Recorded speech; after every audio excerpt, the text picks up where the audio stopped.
All right, guys, welcome back. I have some big news if you haven't heard yet. Sorry, this does not look as good as my other live streams. My cat is in the way. Daisy, go to your bed. My GoPro um seems to no longer be working for my webcam, which is what I have been using because it's got a nice wide field of view. Daisy, no, Daisy, come on, baby girl, come over to your bed. I'll lay you down like so. Um, and I like that camera because one, it has better video quality and audio quality, but it also has a wider field of view, so I can get more of the room in. So y'all can look at the room and stuff like that, not have to look quite so much at me. She just wants to be difficult. But I'm gonna check real fast and make sure I am streaming correctly. Hey, knock it off. Yes, okay. So, big news if y'all haven't heard. Last night or yesterday afternoon, Trump signed another executive order. This one, and the reason why I'm a little annoyed that I couldn't get my other camera going because through OBS Studio, I'd be able to pop this up on the screen and show y'all. But I put the link to this, to the executive order from the White House in the description. It's the very first link on there. It's the Protecting the Second Amendment Rights Executive Order signed yesterday. And it's got some very big points to it. So, for instance, Section 1 is purpose. The Second Amendment is an indispensable safeguard of the security and liberty. It has preserved the rights of American people to protect ourselves and our families and our freedoms since the founding of our great nation. Because of its foundational and maintaining all other rights held by Americans, the right to keep and bear arms must not be infringed. That is, I can't think of another presidency off the top of my mind, and at least in my lifetime, that has very well stated that statement. So that on its own is big. So the plan of action. Within 30 days of the date of this order, the Attorney General shall examine all orders, regulation, guidance plans, international agreements, and other actions of executive departments and agencies to assess any ongoing infringements of the Second Amendment rights of our citizen, and to present a proposal plan of action to the president through the domestic policy advisor to protect the Second Amendment rights of all Americans. B, developing such proposal plan of action by the Attorney General shall review at minimum, this is what's important right here, at minimum, all presidential and agency actions from 2021 through January 2025.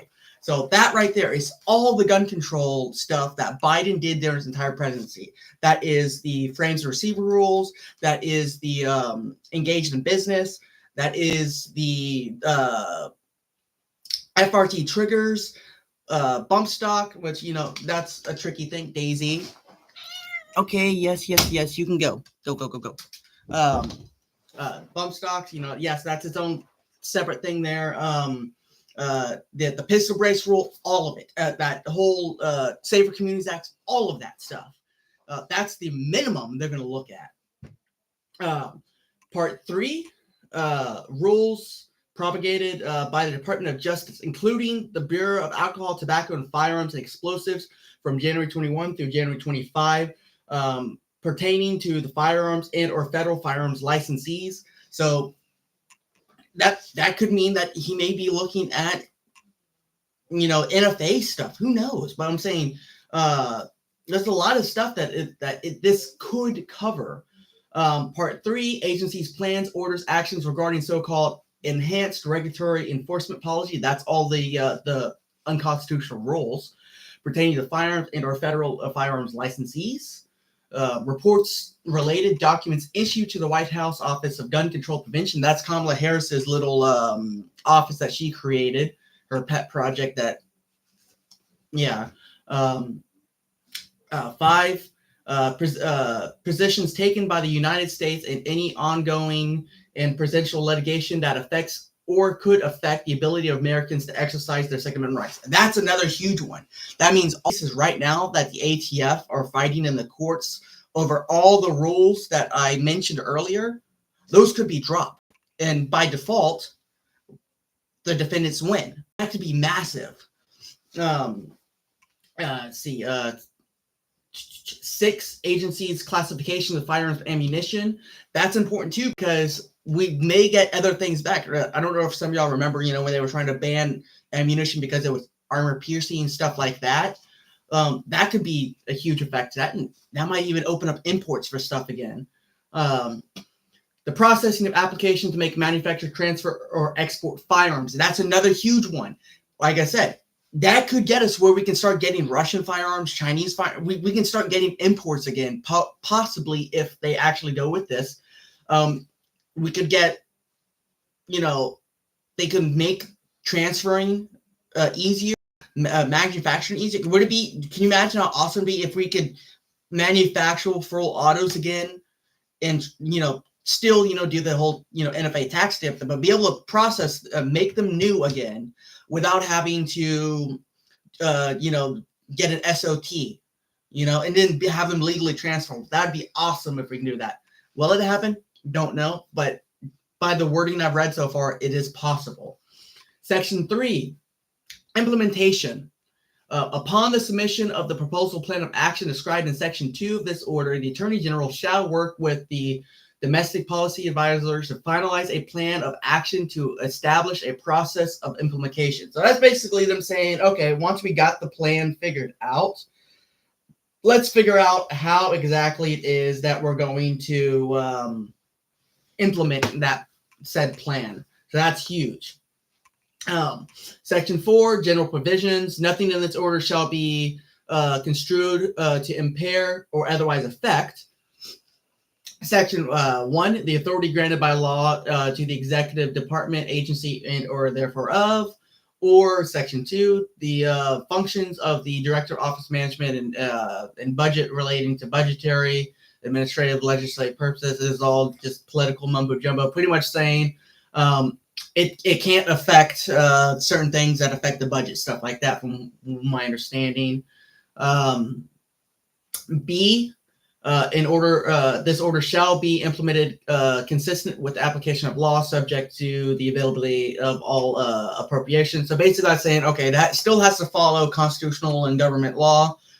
You can't just circumvent stuff. It's got to be done. A lot of this stuff, you have to understand, he can make a proposal for it, and they can try to work towards a proposal, but that proposal may be simply as saying, okay, I'm going to find some gun-friendly legislators, and they're going to make a bill and then present that to Congress and try to get that passed in order to correct what we need to in order to get our proposal through. And then C, the order shall is not intended to and does not create any right or benefit, substantive or procedural, enforceable at law, or inequally by any part against the United States, its departments, agencies, entities, offices, officers, employees, agents, and other person. And that's the end of the order. So that last one is pretty much saying it's not creating any extra rights for anyone, but it's not taking away any extra rights for anyone in the government. So it's not saying, from what I understand from reading that, it's not going to say, okay, this government employee agency is going to have a little bit more rights over other ones. At least that's how I'm interpreting that. But that's the whole thing. Pretty much the last couple sections of that is the Section 4 and down is basically just government mumbo jumbo. But the rest of that is, I mean, huge, absolutely huge. Like I said, I don't know of any president in my lifetime that has made the stance specifically stating about the Second Amendment and its importance in an executive order. So that is massive, huge. Where is this going to go? I don't know yet. We don't know. It all depends. We all know that the Democrats are doing everything they can to hamper Trump like they did his first term. However, this time around, it seems like they're not going as hard. There's not so much heart in it. And I think it's because he won both the popular and the electoral college. So it's clear they wanted him because 4 years of Biden, so. But it's huge. I know Trump's not perfect. His first term wasn't perfect. He's come out many times and addressed the bump stock thing in his comments.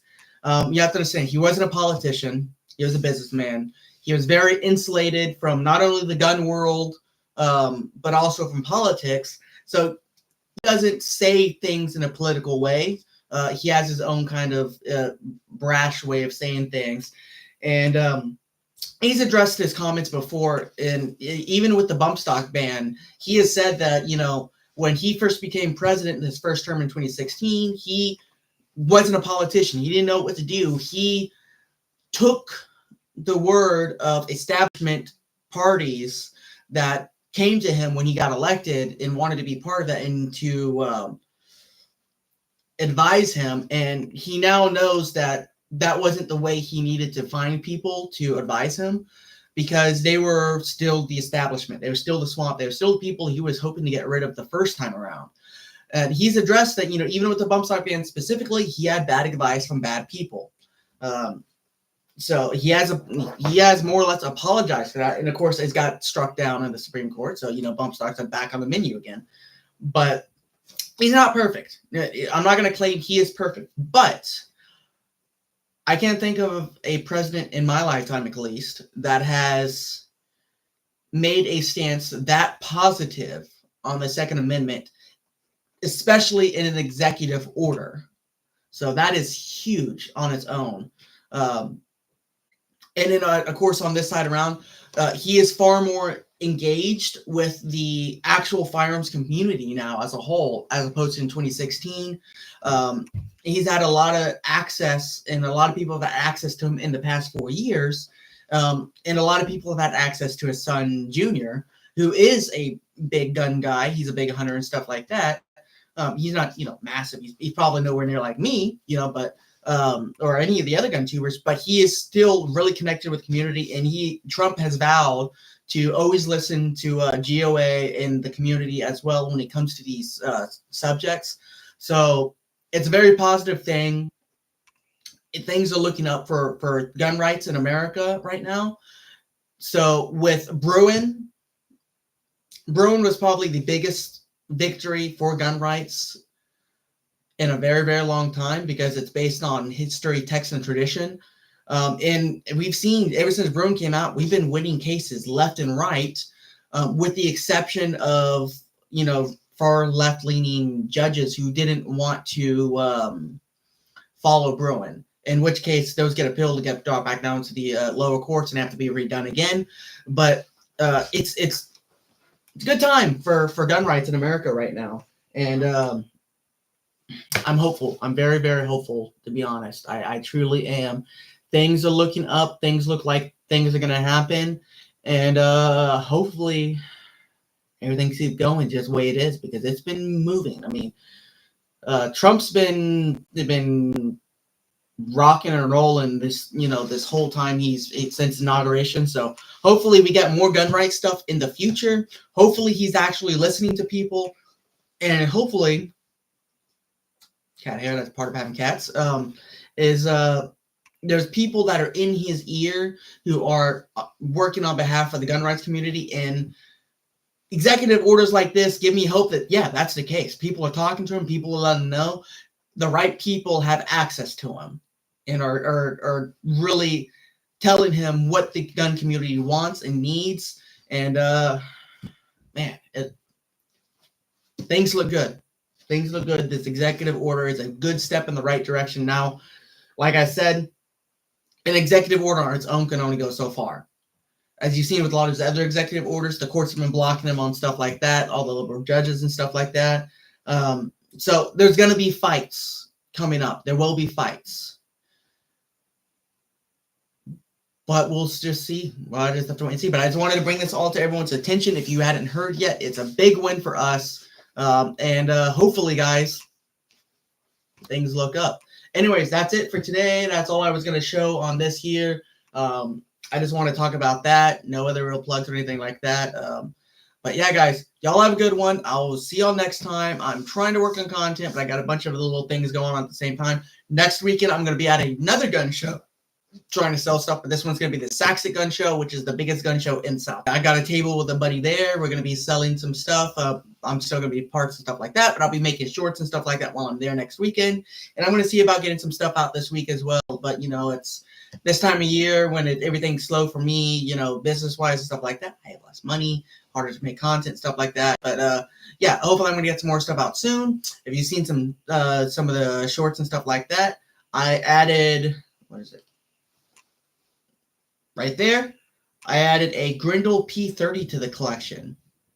And that is the predecessor to the PMR 30, which is directly above it. So I might be doing a video with that somewhere soon. We'll see. Who knows? I got a lot of 22 mag, so I can do a lot of shooting footage with that particular gun when I do the review on that one.